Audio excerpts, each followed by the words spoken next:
Welcome to Wellbeing Wednesdays with Harbinder Narula by BW Wellbeing World. My guest today is Nidhi Mohan Kamal. She is a certified food scientist with food and chemical engineering degree and specializes in nutrition and more specifically sports nutrition. She has a clinical experience of over 15 years with not just weight loss but also therapeutic diets. So welcome Nidhi to BW Wellbeing World. My first question to you is, what does nutrition mean to you?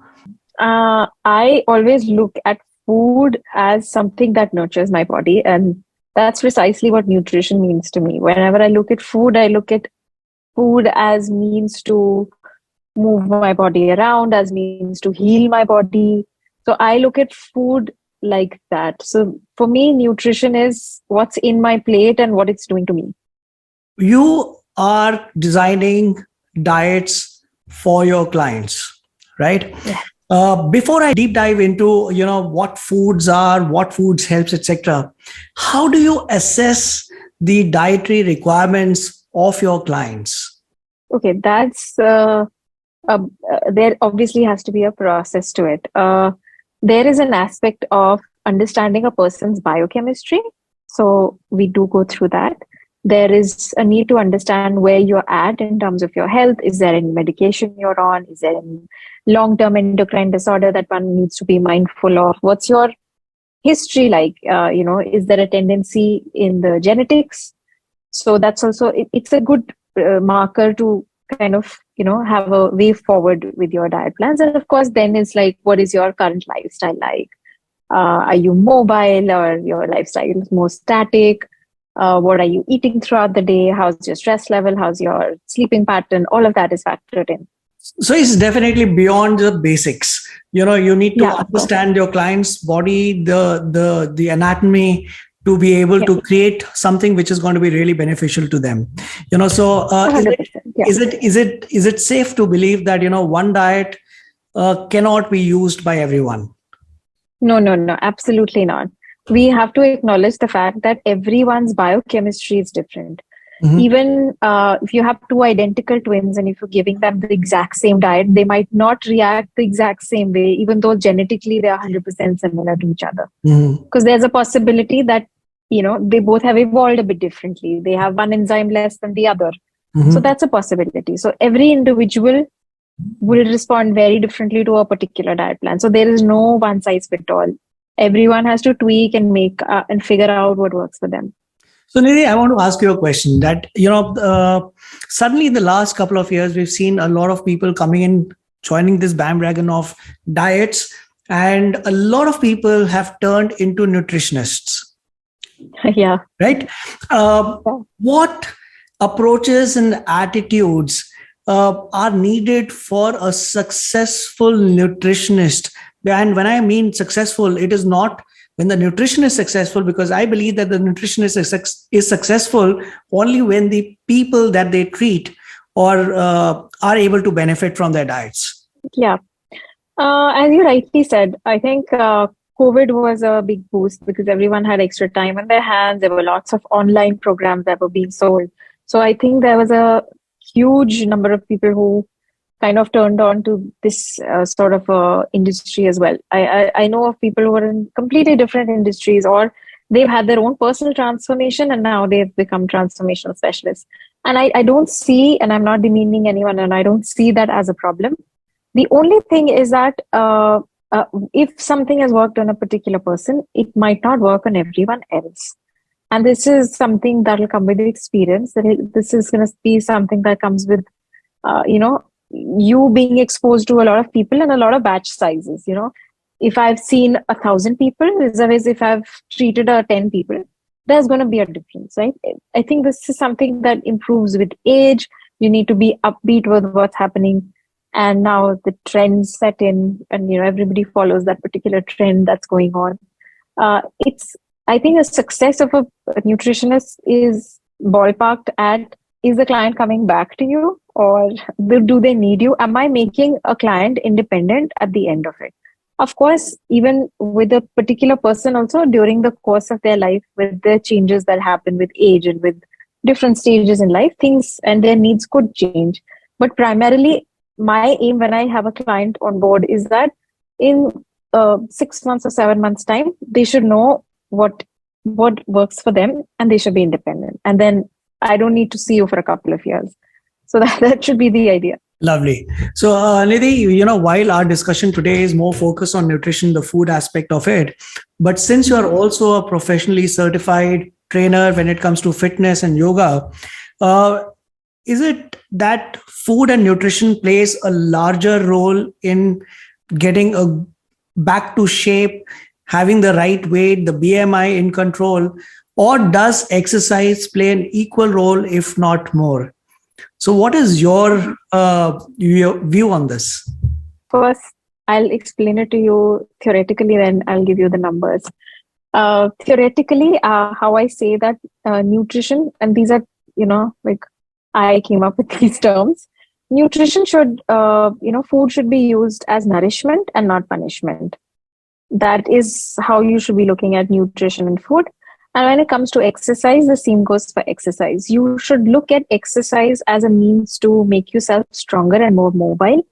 And that should also not be used as or abused as punishment, right? Because I think there are some trends going on which are quite, I believe, not that great to follow, that a piece of cake means half an hour on the treadmill or la la la. So sometimes people do that maths that, oh, I'll just have that cake and I'll punish myself tomorrow at the gym.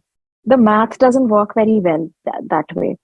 And if you just purely ask me numbers, I'd say 85% of your contribution to your weight loss or fitness journey would be for diet, and rest 15% is everything else we know. Exercise is not a means to lose weight. Exercise has got a very different purpose. It's to make sure that your bones are healthy, your muscles are healthy, you're able to carry yourself well till the end, till the later stages of life, you're healthy. If I'm in my 20s and I start exercising now, the idea is not to look good in my 20s. The idea is I'll be able to carry myself better when I get older. That's the purpose of exercise. And if I talk about yoga is not even limited to exercise. Yoga is like everything you do, including how you conduct yourself and conduct yourself with others, with the community, with the earth. So that's a bigger paradigm. We might not need another discussion for that. I definitely will set up another discussion with you on that. But moving on with the food and nutrition part of it, we have lately seen, or observed that more and more people are going in for intermittent fasting. What could be the pros and cons of intermittent fasting? I mean, because the reason I'm asking you this is because there is varied views coming on the internet. Some people say intermittent fasting really works. The others say it's all fake. What is the right approach towards intermittent fasting? I'll give you an instance, and I'm sure you will also relate to it. You would have had that experience of probably your parents or your grandparents having 2 meals a day. Yeah. And if we talk about movies that were made in the 60s and the 70s, it was always do waqt ki roti that was talked about. So in India, it's an ancient concept. We have this concept of having food when it's dawn and dusk, and you don't typically eat after sunset. If you look at any of the fasts, we talk about any community, it's usually done that way. You had 2 big meals in the day, and that's about it. I remember my grandfather just having 2 meals. So this, first of all, we have to acknowledge the fact that this is not a new concept. This is an age-old concept that is repackaged, repurposed, renamed, and now it's being sold as a diet plan. But I believe that this is a very age-old concept, and it's very scientific in the sense that you are putting in calories when you're active, and when you're not active, you're not eating, which makes sense. If you look at that, if my machine is running, I'm fueling it. If my machine is stopped, I don't stop fueling it. So if I oversimplify it, this is what it comes out to be, as far as whether it works or not. Now, again, when it comes to the scientific community also, we are only beginning to research upon weight and changes, because the excess calories, so to speak, have come with industrialization. So these problems have evolved only 100 years ago. And science is only beginning to understand what is working for us, because with every decade, there's a new challenge that comes. Smartphones were not a challenge even till 10 years ago because we were not so attached to them. Now it's an addiction and we've labeled it like that. So as this is evolving, even research is evolving. So a couple of years ago, I'd say 2 decades ago, this is a very common concept that you need to eat a few hours because you need to sustain those calories or have bigger meals. And now there's a huge conversation about glucose spikes. And if you're having glucose spikes every couple of hours, you're not going to lose weight. Which one is right? I'd say both of them. It will depend. There will be some people who would respond well to those glucose spikes. Again, depends on their biochemistry. If I'm able to assimilate faster and I don't get a spike, that works for me. If I'm not able to do that, then intermittent fasting is a better solution. But I'd say you need to be mindful of it. Go to an expert who can figure that out for you. But intermittent fasting is an age-old scientific Indian concept that is repackaged and repurposed. But are there some people who should not be going in for intermittent fasting, since you said that, it is a diet plan or diet conditions are specific to certain body types or people? Yeah. There are people who get migraines from low blood sugar. They should avoid that because there would be a period of fasting where your blood sugar can go down and your body might not respond well to it. I know people with migraines, it's very counterintuitive for them to go for intermittent fasting. Similarly, there are some people who get uncomfortable with lower blood sugars. So for them, it could be a problem. So, Nidhi, it's not necessary that a person needs to go to a dietitian or a doctor only when they have a problem. Today is more about being or well-being, so that you're able to live healthy. Now, one of the things that is also very confusing is that सुबह उठ के खाली पेट क्या ले सकते हैं क्या नहीं ले सकते, because there are people, especially the people who are influenced from the western side, they've lived overseas, they get up in the morning, the first thing they have is a cup of coffee. A lot of us Indians prefer a cup of tea, and some of us have consciously moved towards green tea. And then you have the elderly who are guiding you that khali pet nahi peete chai, you must have something along with the tea. And then you also have a school of thought that says that in the morning you must have these many glasses of water or water with honey and lemon. What works, what does not work?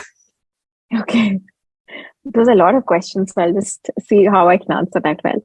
First of all, having coffee first thing in the morning is not recommended. And I'll tell you the scientific reason for it. Number one being that cortisol, it's a hormone which also slows down our metabolism. It's a bit higher in the morning. And this is body's natural mechanism to wake us up, right? So when you have elevated cortisol levels, and if you give it more caffeine, then it will release more cortisol. And it lowers the metabolism, and overall it's not good for you.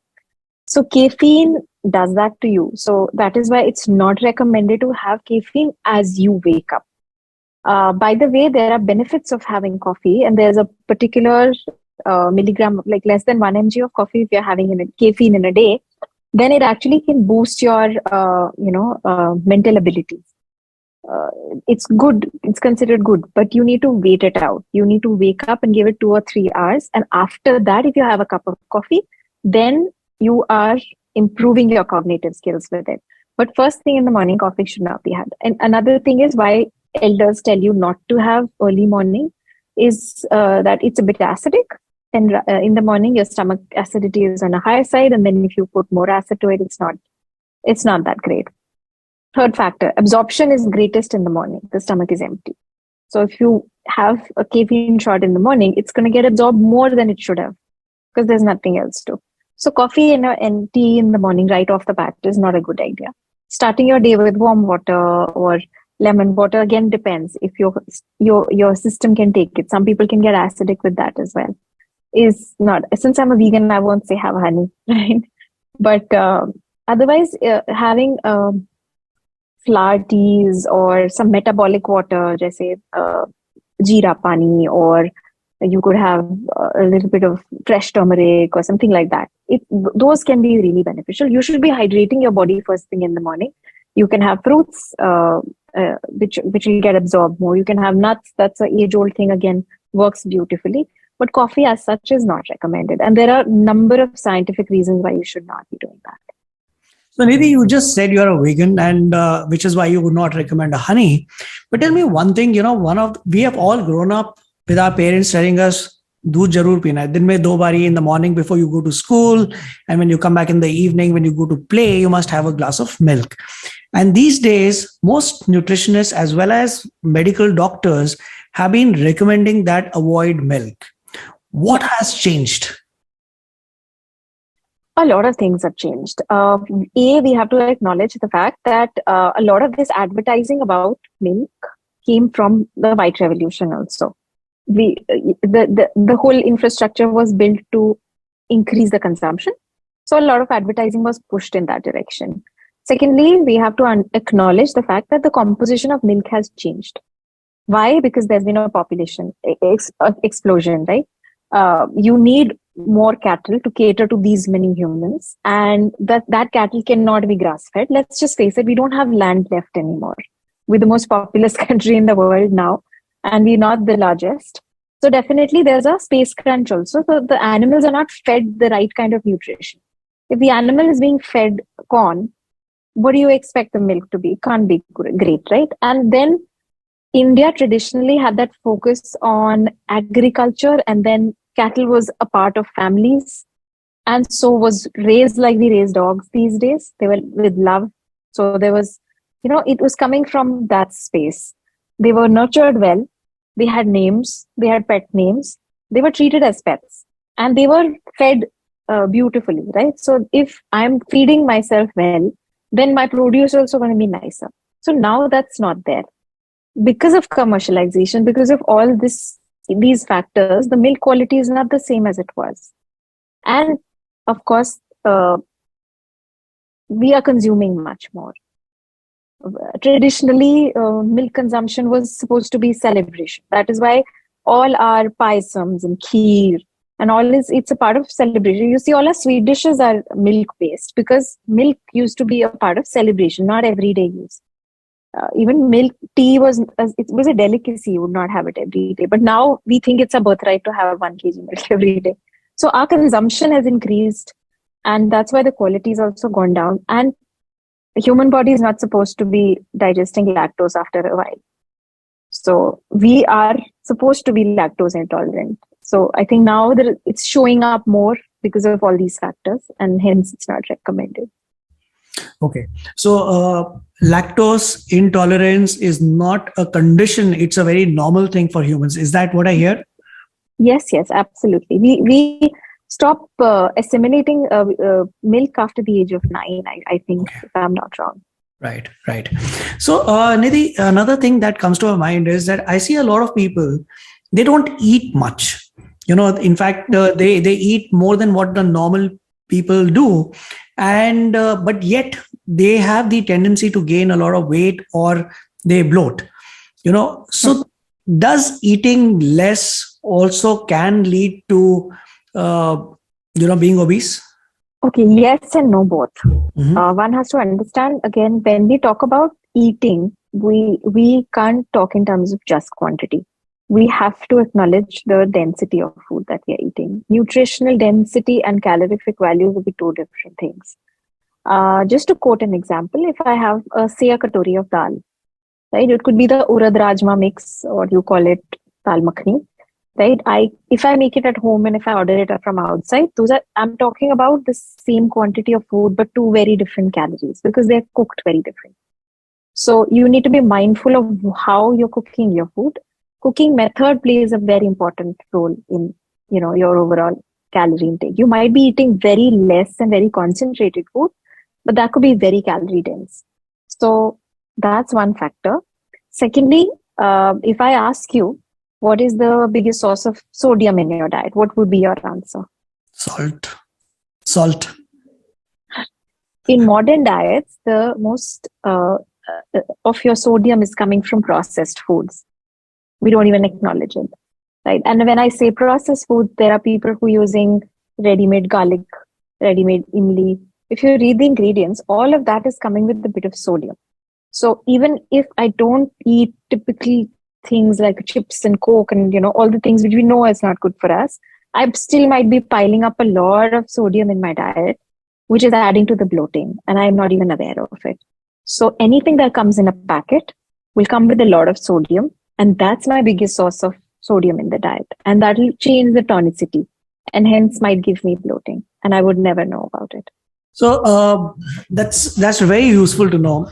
Now, Nidhi, a lot of people who typically go for a diet or a nutrition plan are either they are obese or there are a lot of diabetics who go in for a diet plan. And the usual belief is that a diabetic needs to avoid sugar or a processed sugar, right? Mm-hmm. But they feast on fruits, they feast on other foods which are not necessarily meat, but those are set to contain or increase sugar levels. Can you elaborate on that? Explain to us. Sure. When it comes to, and this is only specific to diabetics and pre-diabetics. When it comes to diabetes and anyone who's even pre-diabetic, the one thing that one needs to be mindful about is not just sugars. It is about glycemic index of all carbohydrates, right? So your carbohydrate source would mean chapati, rice, anything that you have, breads. All of these things will be your carbohydrate sources. So you need to be mindful about what is the quality of carbohydrate that you're taking. High glycemic carbohydrates will give you a blood sugar spike, which you don't want. If, as a diabetic, you want something that keeps your blood sugar at a sustained level. So you need to have carbohydrates that are complex and they take a while to assimilate and they don't give you a blood sugar spike. So that is something that you need to look for. Not just, oh, I'm not having simple sugar, but let's just go on. And when it comes to fruits, all fruits are not necessarily bad. Again, fruits also have glycemic index. So one check you can do for the particular fruit that you're having is check the glycemic index and prefer fruits also, which are like a little lower in glycemic index. For instance, banana. It's got such a bad name, right? That it's so much calories. But if you look at glycemic index wise, it's not that rich. So it's got more load, but it's not that rich glycemic index. It will not give you a blood sugar spike. You can have half of it. It's rich in potassium. Fruits are basically a source of micronutrients in our diet. So we can't take hog on them, but they are an important part and we can't delete that. So be mindful of what can work for you. So, Nidhi, a lot of youngsters have started taking supplements. They're taking, protein substitutes. They are taking, a lot of people have started taking additional vitamins in a form of a tablet. What is your view on this? Is it correct to do that, or is it doing more harm than good? I don't have a great view on the nutraceutical industry as such, because A, it's not regulated. Secondly, I feel that we can't live off a box. So if I'm saying that processed food is bad, then I can't say supplements are good, because that's also highly processed. If you look at any protein supplement right now in the market, it's got artificial flavoring, it's got artificial sweeteners, right? Most of them have aspartame. We would frown upon aspartame coming as a sugar-free, but then you're having that protein shake which contains the same thing. So I believe, again, a lot of people have lactose intolerance. They're having whey protein, and there are jokes being made about, bloating from the protein shake. So I think it's a lot of it is counterintuitive also. And as I said, it's not a regulated industry. We still don't have very strict norms when it comes to supplements. Anything that's claimed on the packet, you can't really contest it, even if it doesn't have that. So I believe that for athletes, the things will be entirely different. See, if I'm a weightlifting athlete, I train more than 8 hours a day, then my calorific needs, my needs to recover my body will be very different from somebody who goes to the gym for an hour. So I believe that for 99% of the people who are even active or going to the gym for an hour or two, who are not quote unquote athletes training 6-7 hours a day, they don't need supplements. They don't even need to worry about it. They need to be mindful about what they are eating on an everyday basis and try to make their diets so rich that they don't need. Because imagine being dependent on a protein ka dabba for the rest of your life. That's also a dependency that you would not want. And when it comes to even supplementation, I think there are dangers to supplementation when you're doing it yourself. I have had cases come to me for people who have had hypervitaminosis of vitamin D. It's a fat soluble vitamin. Even vitamin E, your membranes can get very thin if you overdose. These don't flush out of the body immediately, and don't read anything off the internet. Go to a doctor, get a prescription. That's the best thing to do, because you'll get a better quality supplement. And then there'll be somebody to supervise whether it's going to work for you or not. Don't self-medicate. Supplements, I agree that they don't come under, prescription, but most of them can also have dangers if taken in excess. Right. The other thing that is happening today, especially after COVID, there is a lot of focus on mental health, mental strength, and people are talking of strengthening their inner selves, and they're focusing inwards. Now, does food and nutrition impact that? And if it does, what kind of foods will give you strong mental well-being? Definitely, there's an impact to that. And I'll now go to yoga philosophy for this one. In yoga, and you might have heard it also, in yoga, while you're doing your practice, it's recommended that you take a sattvic diet, right? And there's a little bit of an argument there that sattvic diet has honey and milk, but sattvic also has a very clear definition about where the milk should be coming from, right? So whatever we eat, we put in our systems has an impact on us emotionally, because if you eat an apple today and the apple went inside you, are you the apple or the apple is you? The apple is you, right? So if the apple becomes you, whatever you eat will have an impact on you emotionally. And a lot of people who transition from a meat-based to a plant-based have you'll hear their experiences out, that they feel lighter, they feel a little bit clear in their head. And that is because everything is living, right? The apple was also a living being. The animal that you consumed was also a living being. And the emotion will definitely come on to you. So from a spiritual angle, there's definitely an impact. And I've heard everybody who's made that transition saying that, they do feel lighter and they do feel that there's a change. So definitely the food that you have will have a mental impact. In Ayurveda, it is defined also. There are 3 types of food: sattvic, tamasic, and rajasic. Tamas is what, usually aggravates the, I don't want to label the emotion as bad, but, the aggression, the unrest is usually tamas. So there's a list of foods you can find, and you can find out. It's quite easily available. Rajasic foods are the ones which are habit forming. So tea, coffee also come as rajas. So we should primarily focus on having mostly sattvic, little bit rajasic, and least amount of tamas. Let's come to the fermented foods. Now, a lot of us are consuming fermented foods. Do they pose any kind of danger to us as human beings? Subjective question. If you first, we have to acknowledge the fact that fermentation has been the age-old technique of preserving food. We did not have refrigerators back then, so fermentation was keeping our food for a longer time, and it's also a source of probiotics for us. And if you look at Asian cultures have had probiotics, fermented foods all through. You can go anywhere in Asia and you'll always find that there will be some form of fermentation that is done in food. We know Koreans make kimchi. Down south, we do dosa, which is fermented. Here we do curds in North India, which is all fermented foods. They are excellent source of probiotics. Can they go wrong? Of course, they can go wrong. Fermentation is a process that needs to be done at a set temperature, and a particular type of aeration needs to be done. If, say, I'm making a dosa batter, if I make it in an environment which has less oxygen, I will have fungal growth, and that can obviously have a detrimental effect. So it can go wrong, but chances are less. If you follow the procedure, usually doesn't go bad. But we do know achar can also go bad. Right. Yeah. So another challenge that we find is the confusion of having brown bread, brown sugar, brown, rice, Now, is it really better over the white bread that we consume or the processed sugar that we consume? And also the difference between brown bread and the wheat bread. Mhm. Most of us are consuming it because it is said to be good, but we really don't understand what it does to our body.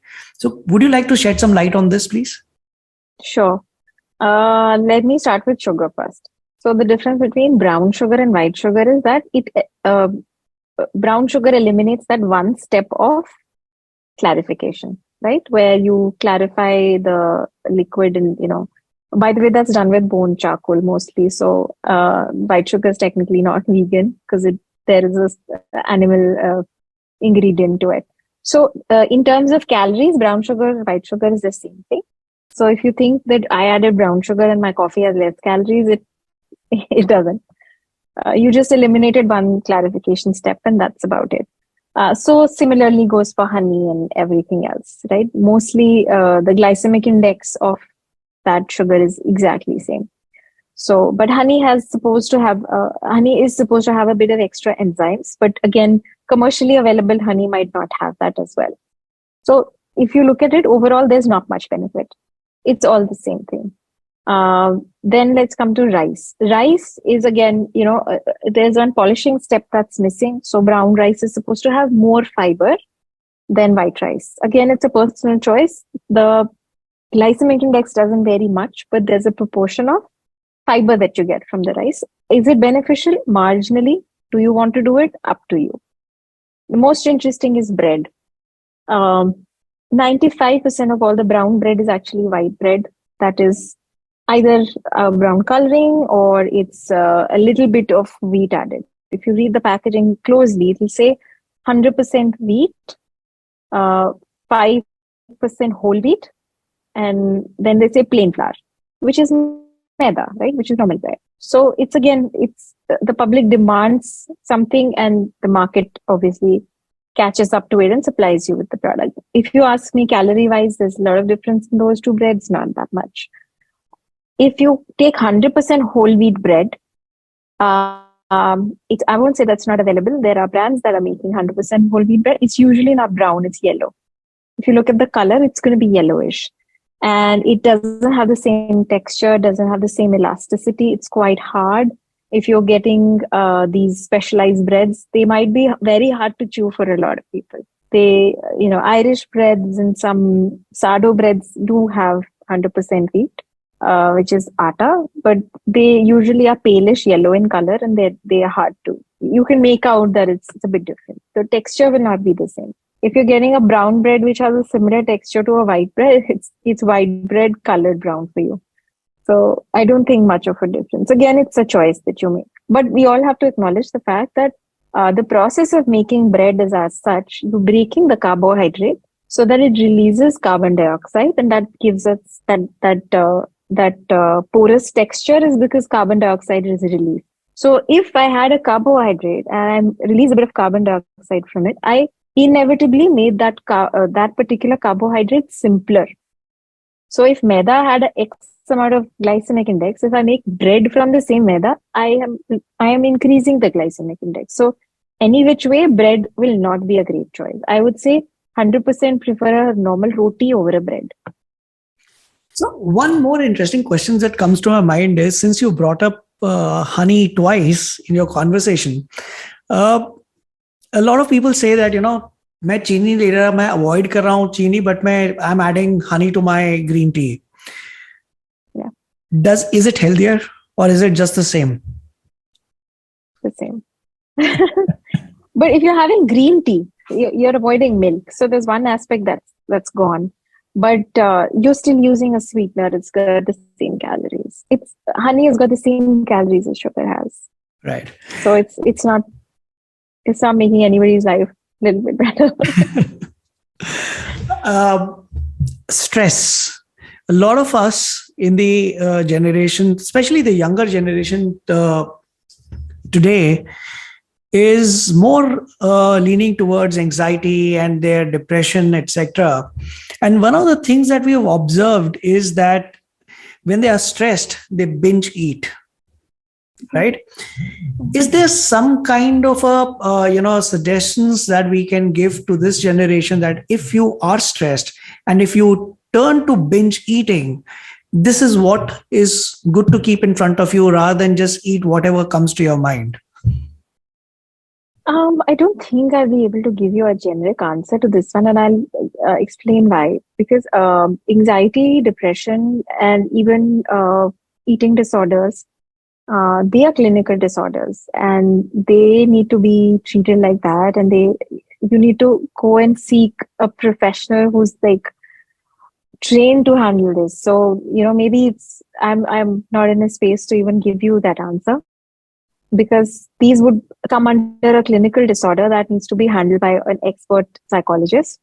So that I would say, but overall, managing stress is one thing, and what you are resorting to while you're stressed is, like, generally speaking, if you're stressed, one should focus on figuring out ways of grounding you. So that can be helpful, either breath work or a bit of meditation or some yoga postures or some restorative or yin yoga can definitely be beneficial.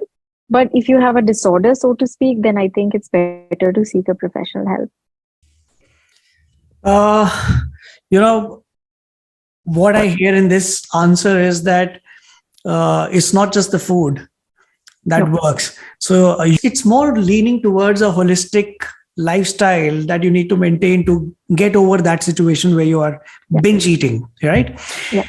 And you also just mentioned that it's good to go and seek professional help. Now, in today's day and age of the internet, with so much of information clutter out there, how does one choose who to follow, who to trust, how to choose your nutritionist, what to look for? All right. I think credibility is something that 10 years ago it was easy to make that choice, and now it's becoming incredibly difficult, because you have people typically now follow social media, number of followers. So the choice is definitely getting harder and harder. But I feel that if you go and have a conversation about it, like just like it's just like, say you need to buy a piece of clothing, an expensive piece of clothing. I'm not going to say any piece of clothing. Right? If you have to buy a designer dress, you will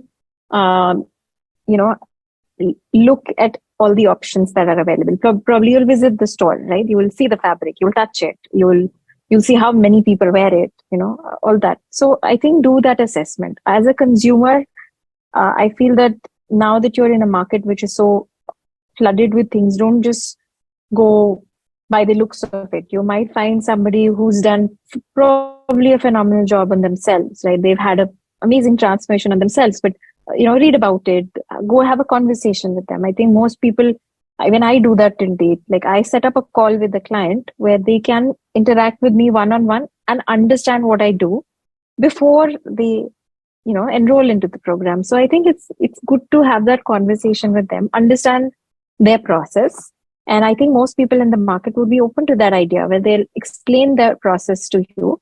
And if that resonates and you think that this is interesting and this could give you the insights that you would need for a lifelong transformation, then go for it. Because this is an investment you're making in yourself. So treat it with the same seriousness that you do to a expensive designer outfit or a designer handbag, for that sense.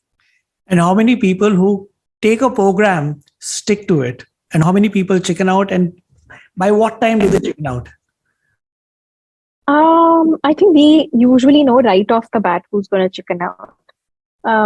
Somebody who's inconsistent and the weak one will stay inconsistent. Responsible for them, it's adamant at that front that we ensure that they don't give up. I mean, if somebody has made a decision that they don't want to pick up calls, that's different. But we make sure that there's a call, there's a reminder, there's a WhatsApp message that's going in. So yeah, I mean, we ensure that it doesn't happen. But of course, I would say 5% of all people who join do chicken out. So, Nidhi, my last question to you before I let you go, and I'm taking this liberty to ask you this question since you are, apart from the professional side, you're also a social media celebrity. Yeah. And so how important is social media vanity for health and wellness professionals today? Oh, it's a lot. I feel, yeah, as I said, the market has changed a lot. The dynamics has changed a lot. And I think even if you don't want to be out there, you have to put yourself out there because that's where, you will have a meaningful interaction with people because everyone's on social media. If you look at the screen times that everyone has, and I don't even have to look beyond. I'm not saying younger generation. I think my parents spend more time. My parents spend more time on, YouTube. So where else will I catch my audience? I have to be. Got it. Nidhi, first of all, thank you so much for joining us and taking out so much time to talk to us. I'm sure this conversation would be super useful to anyone who's watching it. And so thank you so much from BW Wellbeing World to be with us. Thank you so. It was a great con. I enjoyed every bit of it.